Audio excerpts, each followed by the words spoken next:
Bienvenue sur Loup-Garou France. Eh oui, Loup-Garou France, merci, fidèle abonné, d'être présent, de continuer à soutenir cette activité extraordinaire, incroyable, mais vraie. Merci pour votre soutien. Vous savez que vous pouvez retrouver mon livre « Loup-Garou, la révélation ». Vous m'écrivez directement, vous m'envoyez un message et ce sera avec un grand plaisir que je vous enverrai mon livre avec un orthographe. Aussi, n'oubliez pas que vous pouvez me rejoindre sur TikTok. Je suis régulièrement actif sur TikTok. Je fais des lives sur YouTube, mais je fais aussi régulièrement des lives sur TikTok. Et je crée un contenu régulier, vraiment. Donc, venez nous rejoindre. Et dernière chose, vous avez la zone membre sur lougaroufrance.fr, le site officiel. Je sais, tout ça, ça fait beaucoup de liens, mais il faut être partout, il faut suivre. Sur la zone membre de lougaroufrance.fr, vous avez des vidéos inédites. Vous avez mes reportages en version longue. Vous avez des témoignages exclusifs qui ne sont pas sortis publiquement. Vous avez des reportages américains traduits en français. Vous avez vraiment beaucoup de vidéos pour seulement 4,90 €. Donc c'est le Netflix des loups-garous. Venez nous rejoindre et ça m'aidera vraiment activement à assurer la pérennité de tout le contenu que vous pouvez voir. On appelle un énième témoin.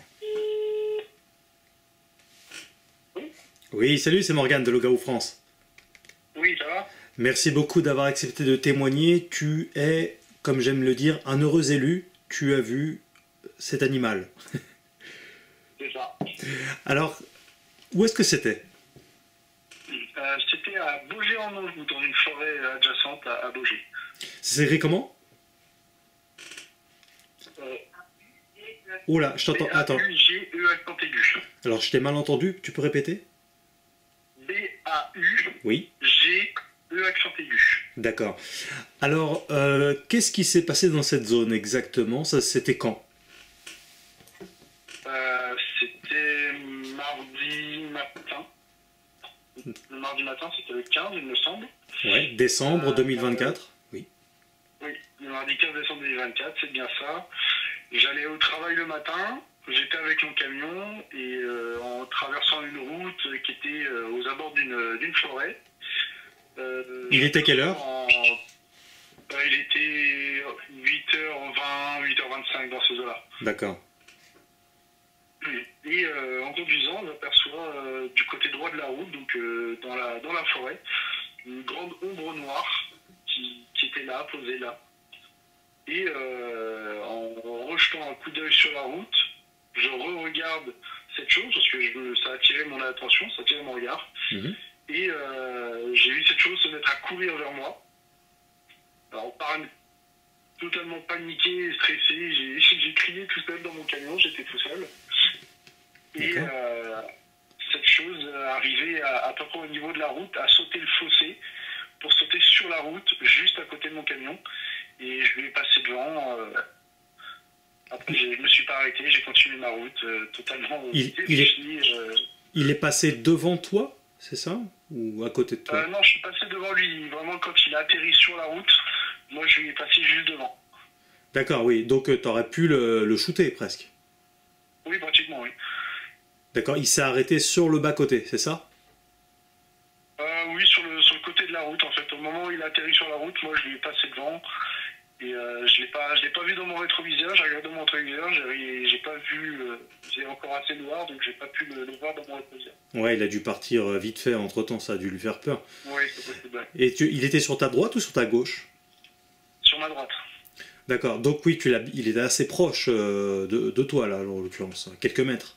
Oui, il était côté passager, donc quand il a atterri sur la route, je dirais, il était à quoi, à 3 mètres de moi, même pas. Alors, tu connais un peu la faune, globalement? Oui, ouais. Oui. Tu n'as pas pu le confondre avec un chevreuil ou un sanglier ou un hérisson? Non, c'était beaucoup plus grand. Non, était beaucoup, beaucoup plus grand. C'est franchement de vision, je dirais sa taille, je l'estimerais dans les 2,20 m, 2,30 m, peut-être un peu plus. Une corpulence assez large, avec une grosse fourrure toute noire, mais vraiment très noire. Oui. Et ça marchait visiblement sur deux jambes, et j'ai pu voir ses bras qui pendaient le long de son corps. J'ai juste aperçu le jour entre ses bras et son corps. Ouais, d'accord, ouais. Ouais, t'as pas vu nécessairement tous les détails, mais t'as bien vu quand même une silhouette, quoi, c'est ça? Oui, voilà, c'est ça qui m'a interpellé, c'est le fait que je voyais que c'était vraiment une silhouette debout, et quand j'ai vu en fait l'interstice entre ses bras et son corps, c'est là qu'en fait ça m'a vraiment fait peur, dans le sens où je me suis dit, bah, c'est pas juste un animal, c'est pas juste un cerf, c'est pas une biche, c'est quelque chose qui tient debout devant moi et qui me regarde passer. Et c'est vraiment ça qui m'a fait peur en fait. Alors, certains te diraient, mais c'était un mec qui était un peu bizarre, de 2,30 m. Très, très peu probable, vu la corpulence et vu la noirceur. Voilà, et vu la vitesse à laquelle ça courait aussi. Et il courait en bipède ou en quadrupède?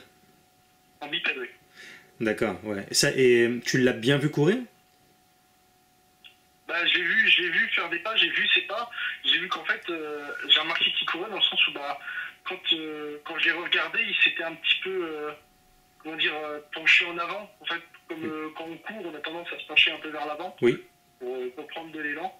Et c'est là que j'ai vu que ça courait sur moi, en fait. J'ai vu se rapprocher à une vitesse assez folle. ah oui, oui, oui, t'étais tout seul et ça t'a même fait crier dans ton camion.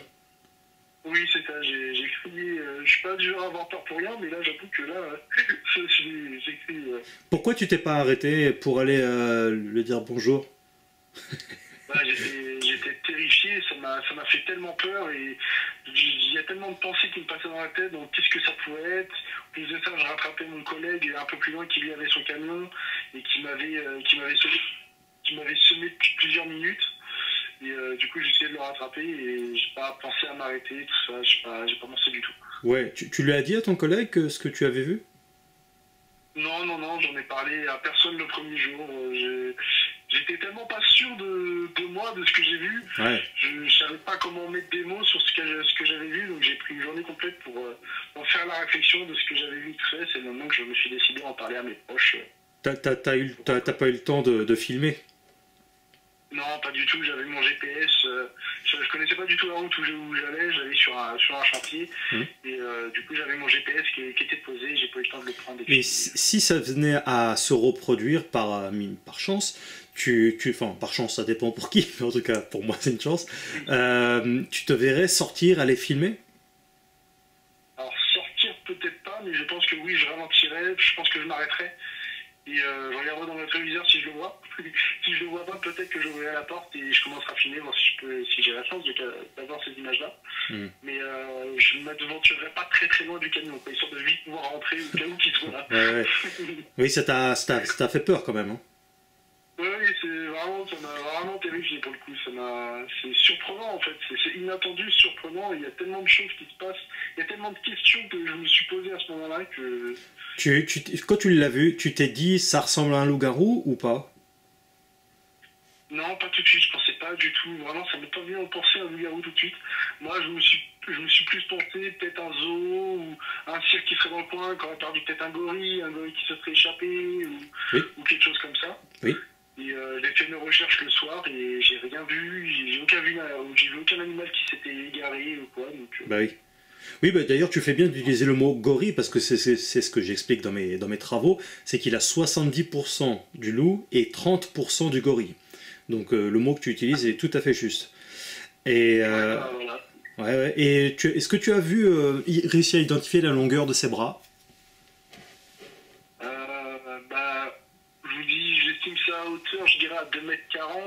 Donc je pense que ses bras lui arrivaient facile aux genoux. Je dirais, ouais, ses bras faisaient bien plus d'un mètre, je pense, 1,20 m. Ouais. Pas testé, c'était la moitié de son corps à peu près. Mais tu as réussi à voir qu'il avait des longs bras ou des bras courts? Des bras longs, super longs, qui arrivaient pratiquement à ses rotules. Par rapport à nous, nous ça nous arrive à peu près aux rotules. J'irai même un peu plus bas, ça faisait des bras assez longs. Ça a été vite, mais est-ce que tu as réussi à identifier ses mains? Pas du tout. Ouais. Et au niveau de la gueule, tu as vu ses yeux, sa mâchoire? Non, j'ai pas eu le temps de distinguer, j'ai pas eu le temps de distinguer tous les détails. J'ai juste vu cette grosse maçon qui courait vers moi, avec des bras, je pense avec sa fourrure, ça avait des bras assez larges, franchement ça avait assez grand. Et j'ai pas pu distinguer plus que ça, tant qu'il faisait encore assez sombre. Le soleil commençait à peine à se lever, il y avait à peine les premiers rayons du soleil. Donc j'ai pas pu distinguer plus que ça, ses yeux ou sa bouche, s'il avait un museau ou tout ça, j'ai pas eu le temps de distinguer tout ça. Ouais, ça reste un animal nocturne, donc c'est vrai qu'on le voit soit le soir, la nuit ou au petit matin, mais beaucoup moins la journée, même si ça peut arriver. Et oui, en fait, tu as vu vraiment surtout la silhouette plus que les détails, c'est bien ça. C'est ça. Est-ce que t'es venu l'idée de... Tu en as parlé à qui ensuite? Comme je l'ai dit, j'ai passé une journée où j'ai gardé ça pour moi, j'ai beaucoup réfléchi sur ce que j'avais vu. Le lendemain, j'en ai parlé d'abord à ma conjointe, et après, je me suis essayé d'en parler à ma mère, qui s'y connaît un peu plus dans toutes ces choses-là. Oui. Et du coup, je me suis dit que j'allais lui en parler, et c'est là qu'elle a fait ses recherches et qu'elle a vu toutes ces histoires sur une histoire correspondante au même endroit que là où moi je l'ai vu. Donc, oui. On lui a parlé de mon activité de chasseur de loup-garou et ça m'a expliqué tout ça, oui, d'accord. Et en insistant bien que tu ne fumes pas, tu ne bois pas, enfin, des trucs comme ça. Non, rien de tout ça. Moi, j'ai jamais touché à ça et ça là-dessus, il n'y a aucun doute. Oui, et puis à la base, tu t'intéresses pas spécialement au loup-garou? Non, moi, le loup-garou, moi, je suis un passionné d'astronomie, j'étais dans l'espace, donc ça, oui. Mais j'avoue que tout ce qui est bêtes légendaires, histoire en tout genre, je me suis jamais vraiment intéressé plus que ça. C'est pour ça que je me suis pas dit tout de suite, c'est un loup-garou, c'est ce que j'ai vu, j'en suis sûr. Bien sûr. Mais oui. Donc voilà. Prends le temps de jeter un œil sur Loup-garou France et tu verras que tu es loin d'être le seul, que c'est plus... étrangement, c'est plus commun qu'on pourrait l'imaginer, sauf qu'il y a une chape de plomb autour de ce sujet-là, et que les témoins n'en parlent pas à n'importe qui. La preuve, avec ton témoignage, c'est que tu n'en parles pas à n'importe qui, tu réfléchis bien. Tu vas pas te mettre à en parler. Oui, voilà. Voilà, comme ça tu en sauras beaucoup plus encore sur le sujet. Et pourquoi pas, tu te verrais déposer des caméras de chasse à gauche, à droite, dans le périmètre là où tu as vu ce loup-garou? En journée, oui, peut-être. À plusieurs journées, peut-être que je pourrais aller poser les caméras. Ouais. Mais pas de nuit, en tout cas. Je ne prendrai pas le soir et pas tout seul. Parce que tu sais, les caméras de chasse, de chasseurs, quoi, hein, tu vois, qu'on colle aux arbres. Des détecteurs de mouvement et qui déclenchent quand il y a un mouvement. Et tout à fait, c'est ce que j'utilise. Tu pourrais, si tu avais l'occasion, parce que là, en plus, c'est très récent, au moment où on parle en tout cas, tu mettre quelques caméras, parce que il faudra voir s'il y a des grottes, des cavités, des souterrains aussi dans le coin, parce que c'est dans des zones dans lesquelles ils passent énormément de temps aussi. Mais ils sortent pour manger forcément, mais oui, il y aurait un travail d'enquête dans cette zone-là aussi, quoi. C'est intéressant. Oui, je pourrais aller, même en plein jour, aller voir tous les passages, voir s'il y a des chemins qui l'empruntent souvent. Je suppose que s'il y a des endroits où il passe souvent, il y aura des traces peut-être. Oui. Donc je vais me renseigner un peu plus dans cette forêt et aller visiter avec des proches. Ça pourrait faire naître une nouvelle passion chez toi. Qui sait? Oui, en tout cas, je m'en suis bien renseigné depuis. J'avoue que j'ai fait pas mal de recherches. D'accord. Et c'est vrai que c'est super. C'est un animal extraordinaire, vraiment fabuleux et qui est tout à fait identifié, mais qui n'est pas divulgué au grand public. Je ne vais pas tout expliquer, mais c'est vraiment prends le temps de regarder sur Loup-garou France et tu verras que c'est très très très cohérent et c'est pas abracadabrantesque, délirant, au New Age, tout ce que tu veux, quoi. C'est vraiment très très terre à terre, tu verras. Donc, d'accord, j'irai jeter un œil. Ouais. Merci en tout cas. Ah, il y a maman qui écoute. Vous vous enquêtez pas. Si, je fais du reportage. Bonsoir. Je fais du reportage de terrain. Oui, je sillonne la France de long en large régulièrement. Je fais généralement entre 3 et 5 reportages par an de terrain. Puis j'enregistre aussi une multitude de témoignages. Et puis en parallèle, j'écris des livres. Parce que j'ai regardé sur votre site, justement, parce que moi je connaissais rien là-dedans, on m'a dit d'aller vous voir chez vous. Ouais. Et j'ai entendu un témoignage justement d'un monsieur de Baugé qui l'a vu 2 fois, Oui. cet animal-là. Je ne sais pas si tu peux vous rappeler. On peut se tutoyer. Oui, ouais, c'est Alors, tout simple pour moi. je dois dire que... Je vais t'expliquer pourquoi je t'en parle. Parce que quand j'ai demandé à mon fils de m'envoyer une capture d'écran de ce qui était arrivé la veille, il était au boulot. Et il m'a envoyé une capture d'écran avec le point quasi sûr de où que ça s'est passé. Ouais. Dans le témoignage, le monsieur raconte que là où il habite, il y a un terrain de camping et un peu plus loin, il y a un terrain de golf. Et que la bestiole, elle serait passée par là. Et dans la capture d'écran que m'envoie mon fils, avec le point où il a vu l'animal, il y a marqué golf de Baugé. Ah oui, oui. Ah bah oui, non mais Donc, c'est... ça doit être dans le même secteur vraiment qu'il est, quoi. Après, c'est vrai que des loups-garous, il y en a vraiment partout, mais en tout cas, dans cette zone précise, il lui semble qu'il y a de l'activité. Ça serait bien de mener une enquête. J'adorerais être partout, mais chacun Oui. peut aussi le faire. Mais c'est vrai que c'est du temps, c'est de l'investissement, c'est sûr, hein, mais il faut avoir envie de le faire. Parce que là, il y a des gens qui m'ont envoyé, parce que moi, moi je suis née dans le Maine-et-Loire, hein, mais j'ai jamais entendu cette histoire de loup-garou à Baugé. Et on m'a envoyé des captures d'écran, justement, sur le loup-garou de Baugé. Et que cette histoire a démarré dans les années au XVIIe siècle. Ah bah, de toute façon, c'est un animal qui a des millions d'années, hein, donc... Mais t'es pas au courant de cette histoire-là? Bah, alors je ne suis pas au courant de toutes les histoires, mais par contre, ça ne m'étonne absolument pas. Du témoignage, il y en a vraiment partout, mais vraiment partout dans le monde, hein, vraiment. C'est pour ça que je disais, c'est un animal qui en vérité n'est pas divulgué publiquement, mais qui a été identifié. Hein. C'est pas, voilà, ça ferait peur aux gens. Là où mon petit l'a vu, c'est au même endroit. Oui. Du témoignage que vous avez déjà fait. Oui. Et quand je lis les endroits, enfin l'histoire de la légende de Garou de Baugé, Oui. ça veut dire qu'il serait là depuis les années 1700. Alors, pas vraiment. Il reste toujours au même endroit. Alors, pas vraiment, c'est juste qu'en fait, il y en a beaucoup, il y en a des milliers, donc ils se reproduisent naturellement, il y a une chaîne reproductrice naturelle, donc c'est pas nécessairement, sûrement pas le même, parce qu'un loup-garou, ça vit pas des millénaires, ça vit de 10 ans, 20 ans, comme un loup, en fait, c'est un loup, hein, c'est une vraie race de loup. Hein. Tous les loups, hein, d'ailleurs, vivent à peu près une quinzaine d'années en moyenne. C'est une moyenne, hein. Il y en a un peu moins, un peu plus, ça dépend de ce qu'ils rencontrent dans leur vie. Mais non, ils se reproduisent naturellement. Ils vivent principalement dans les souterrains, dans les grottes, dans les cavités. Et il y en a partout, hein. Là aussi. Hein, même si les gens ne le savent pas, parce qu'ils ne se renseignent pas assez, en fait, mais il y a bien des cavités partout. Il y a un gruyère sous nos pieds. Vous dites aussi dans vos témoignages qu'il n'attaque pas l'homme. Non, c'est pas aucun loup. Il est acculé, voilà, sinon... Alors pourquoi il a couru sur le camion de mon fils? Il n'a pas couru pour aller le bouffer, il voulait sans doute traverser, il voulait sans doute aller dans cette direction-là, puis il a freiné au moment où il a vu le camion, j'imagine. Hein. Mais c'est sûrement pas pour aller le bouffer, non? Oui, c'était pas pour l'attaquer. Non, c'est... Il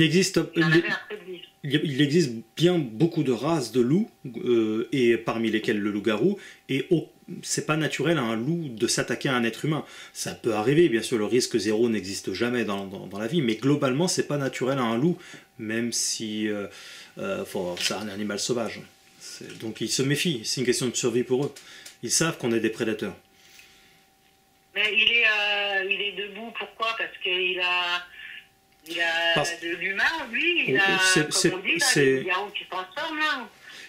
Non, c'est pas un être qui se transforme, en fait, la notion de bipède est assez naturelle dans le règne animal. Hein. On en retrouve chez les ours, on en retrouve chez les primates, chez les singes, on en retrouve chez les suricates, on en retrouve chez les kangourous, on en retrouve chez plein d'animaux, en fait, qui ont la capacité de se mettre en bipède. Pas le loup.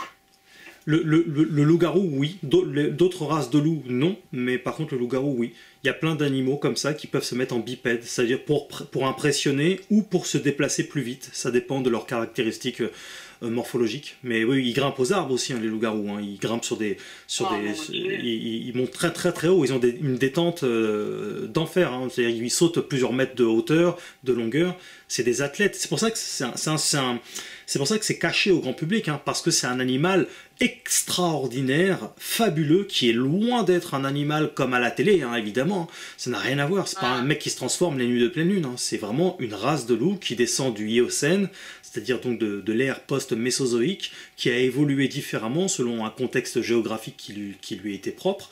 Et comme tous les loups, comme tous les êtres, comme toutes les créatures d'ailleurs, elles évoluent. Parfois elles deviennent énormes, parfois elles deviennent étranges, petites. Ça dépend en fait, hein, comme les êtres humains aussi évoluent selon le contexte géographique. Le squelette évolue, la morphologie, la couleur, etc. Tu vois, on évolue tous. Il vient de la Terre. Il vient pas d'ailleurs, il vient de la Terre. Ah oui, c'est un animal, un pur animal. J'ai identifié un autre loup qui n'a pas été divulgué publiquement, qui lui, on appelle ça en américain le deer wolf. C'est un loup géant. Il est immense. Mais il existe bien, c'est pas une connerie, c'est pas du tout comme à la télé. Hein. Mais c'est vraiment un loup qui ressemble à une sorte de cheval, pratiquement. Mais c'est pas un loup-garou, c'est encore une autre race. Mais en fait, il existe beaucoup de races et de sous-races de loups. Hein. Il n'y a pas que le Canis lupus, le loup gris, hein, loin de là. Hein. Pour moi, c'est une légende, ça. Donc c'est vrai que c'est dur à dire que mon fils, il a vu un truc pareil, quoi. C'est un truc de dingue. Il va falloir désapprendre tout ce qui a été appris à la télé. Parce que c'est pas un mec qui se transforme les nuits de pleine lune, assoiffé de sang, qu'on tue avec une balle en argent, ou une malédiction divine, ou démoniaque, ou un esprit démoniaque. C'est un animal somptueux, magnifique, et qui est plutôt peureux au prime abord. Il va pas s'attaquer comme ça à un être humain. Bah, prends le temps vraiment. On a déjà trouvé des animaux comme ça morts. Ouais, oui, mais regarde, prends le temps. C'est pour ça que parce qu'il y a ce que je dis, mais il faut aussi vérifier ce que je dis. Tu verras, j'ai même des témoignages de gendarmes, de policiers, militaires, chasseurs, survivalistes, j'ai un avocat même dedans. Enfin, il y a des gens de toute classe sociale et même des gens assermentés, hein, pas des débiles qui racontent n'importe quoi pour faire du buzz. Hein. Tu verras que c'est un sujet très sérieux, mais évidemment, comme pour ton gamin, les gens ils savent pas à qui en parler. Et ils n'en parlent pas à n'importe qui, parce qu'en fait, sinon on va se moquer d'eux. Donc tu vois, c'est tout le problème de ce sujet-là. Là, sur le titre où j'ai parlé de ça, on me dit, mais elle va voir la police, mais ils vont me prendre pour un fou. C'est ça. On peut pas aller dire ça au maire ou au flic. Ah bah non, mais faut même pas essayer, ça sert à rien. Mais tu sais s'il existe des services secrets, enfin, c'est pas si, c'est puisqu'il existe des services secrets, et il y en a des centaines, hein, pour pas dire des milliers, c'est bien qu'il y ait des secrets. C'est bien qu'il y a qui ne disent pas tout, loin de là. On se rend même pas compte, hein, de tout ce qui peut exister qu'on ne dit pas. Faut surtout pas que les gens s'imaginent être informés de tout ce qui se passe sur Terre. Ça serait une grave erreur. donc oui, il y a bien des secrets. Tout à fait, ouais. Mais moi je le sais que c'est tout à fait identifié par certaines instances secrètes, justement parce que des gendarmes me l'ont dit. Qui en ont vu, qui feront monter les infos, et puis après terminé, ils n'ont plus de nouvelles. C'est pas de leur ressort. Il existe tout un tas de personnes dans des organisations secrètes comme ça, qui travaillent sur tout un tas de sujets qui nous dépassent complètement. Hein, et pas que le loup-garou, loin de là. Donc, mais oui, c'est tout à fait identifié. On me dit aussi que ça pourrait être le Mothman, là. Alors j'ai regardé ce que c'était, Mothman, oui. C'était non plus. Mais il semble que ce soit... Il aurait les yeux rouges qui s'allument, je sais pas quoi. Et moi, mon fils, il a pas vu. S'il aurait vu, s'il y avait eu des lumières dans les yeux ou je ne sais pas quoi. En fait, les yeux rouges, c'est un phénomène de porphyrine. C'est un phénomène qu'on retrouve naturellement dans la nature. J'en parle aussi dans mes bouquins de tout ça. C'est tout à fait naturel, en fait. C'est une couche protectrice naturelle contre les rayons du soleil. Donc c'est parce que c'est des animaux nocturnes. Et en l'occurrence, le Mothman, on a plus affaire... Alors là, c'est pas trop mon sujet, mais je connais un petit peu. Il semble, au vu des témoignages, qu'on a affaire à une chouette géante avec quelques caractéristiques, comme pour le loup-garou, hominidé. Attention, c'est pas un homme, mais il a des caractéristiques humanoïdes, effectivement. Et c'est un animal très étonnant. Le Mothman. Oui, c'est une chouette géante. Parce qu'on m'a envoyé plein de photos pour me... Oui. Alors, c'est pas lui qu'on m'a parlé aussi, c'est le Dogman. Dogman, alors là, le terme Dogman, ça veut dire homme-chien. Ça vient précisément du Michigan. Et c'est arrivé au 19e siècle où deux bûcherons ont vu un canidé debout, comme l'a vu ton gamin. Et donc ils ont vu un canidé quoi, debout. Pour eux, c'était avec une dimension humanoïde comme ça, ils ne comprenaient pas. Et puis ils ont compris au fur et à mesure du temps que c'était bien un werewolf, c'est-à-dire un loup-garou. Et c'est resté folkloriquement, c'est resté dans le Wisconsin et dans le Michigan, ils continuent à l'appeler Dogman parce que ça a marqué un peu les esprits. Mais on parle d'un loup-garou aussi, quoi. Le terme Dogman n'est pas utilisé en France, excepté par les amateurs. Ah d'accord, mais c'est la même chose. Oui, c'est la même chose, mais généralement ceux qui utilisent ce mot-là, ce sont des personnes qui connaissent pas bien ce sujet-là. Le terme générique, en tout cas aux États-Unis, c'est werewolf. Mais Dogman, c'est pareil. Voilà. Mais vraiment, prenez le temps, hein, toi avec ton fils, de regarder tout, tu verras. Il n'y a rien de spirituel, ni rien dans cet animal, c'est vraiment une bête. Quoi. Absolument, c'est extrêmement, pour le coup, terre à terre. Bien sûr, hein, ça fait presque 20 ans que je travaille là-dessus, donc je suis passé sur beaucoup de choses, hein, tu vois, la lycanthropie, qu'elle soit clinique ou la lycanthropie mythologique, hein, c'est-à-dire l'homme qui se transforme, évidemment, les dimensions parallèles, le phénomène extraterrestre, le phénomène... Enfin, tu vois, je suis passé beaucoup de choses en revue quand même, hein. J'ai un tout petit peu travaillé en 20 ans, tu vois. Donc c'est pour ça que tu vas apprendre sans doute beaucoup de choses sur le sujet avec ton gamin, quoi. Tu verras. Je sais pas trop si j'ai envie de savoir, mon fils. Je comprends, ça fait peur, mais c'est pour ça que personne n'en parle. Ouais. Moi j'ai eu la trouille pour mon petit, hein. J'ai dit putain mais je me rends compte le truc qui serait rentré dans le camion là. Tu sais, c'est pour cette raison que les hautes instances n'en parlent pas, parce que ça défrayerait la chronique, pardon. Les gens auraient peur, vraiment peur. Et tu sais, la majorité des gens qui en ont vu, il n'y a pas un avant et un après, mais ça y ressemble un peu, tu vois. Ça les a choqués, ça les a un peu traumatisés. Même certains m'ont dit, c'est pour moi de te parler, de me parler à moi, ça leur fait comme une psychothérapie, ça leur fait du bien, parce qu'ils sont entendus, ils savent qu'ils sont pas fous, et qu'ils arrivent à mettre des mots sur ce qu'ils ont vu, quoi. Je pense que ça lui a fait du bien déjà, de te parler. Mais non, mais... Je te le repasse. Ouais, ça roule, je t'en prie. C'est normal. Je te le repasse, merci beaucoup. Salut. Donc tu as toutes les questions que tu veux. Oui, je te retiens pas plus, en tout cas c'est très bien, c'est très complet et très crédible. Donc voilà, je te retiens pas plus, hein. Merci beaucoup d'avoir accepté de témoigner, et puis je te laisse visionner quand tu auras le temps le contenu que j'offre sur Loup-Garou France, tu verras. Ça marche, je vais regarder ça attentivement. Super, à très bientôt. Bonne soirée et joyeux Noël.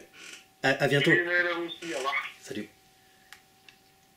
Ben oui, parce qu'au moment où on parle, on est le combien? On est le 20 décembre. Noël est approche. Je sais, on nous a dit faut plus souhaiter Noël, tout ça. Hein, t'as compris?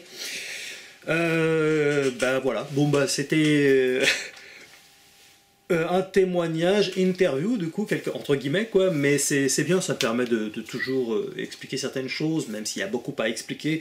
Et pour ce faire, au-delà de l'intégralité des vidéos sur Loup-Garou France, le livre.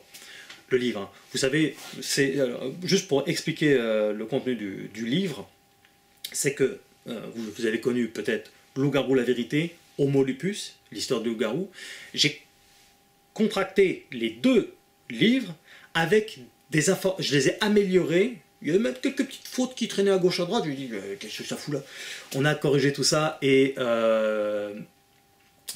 amélioré encore plus la chose. Donc il y a des informations supplémentaires. Vraiment, donc c'est un livre assez costaud. Et c'est le livre référence Loup-Garou, la révélation. Merci beaucoup pour votre soutien. Si vous voulez aussi également soutenir, vous savez que vous avez le PayPal. Le lien est dans la description, ça m'aide énormément à continuer mon activité. Si vous voulez me contacter, car vous pensez avoir vu un loup-garou, l'adresse est toujours la même, loup-garoufrance@gmail.com. C'est la même adresse pour les médias, hein, parfois il y a des interviews pour différents médias, c'est la même adresse. Et c'est la même adresse pour le livre. Voilà, donc il n'y a qu'une adresse, loup-garoufrance@gmail.com. Merci infiniment pour votre soutien, on like, toujours aussi, on s'abonne, on clique sur la cloche pour recevoir les notifications. Merci beaucoup pour votre présence, pour votre soutien, à très bientôt. Vous étiez sur Loup-Garou France.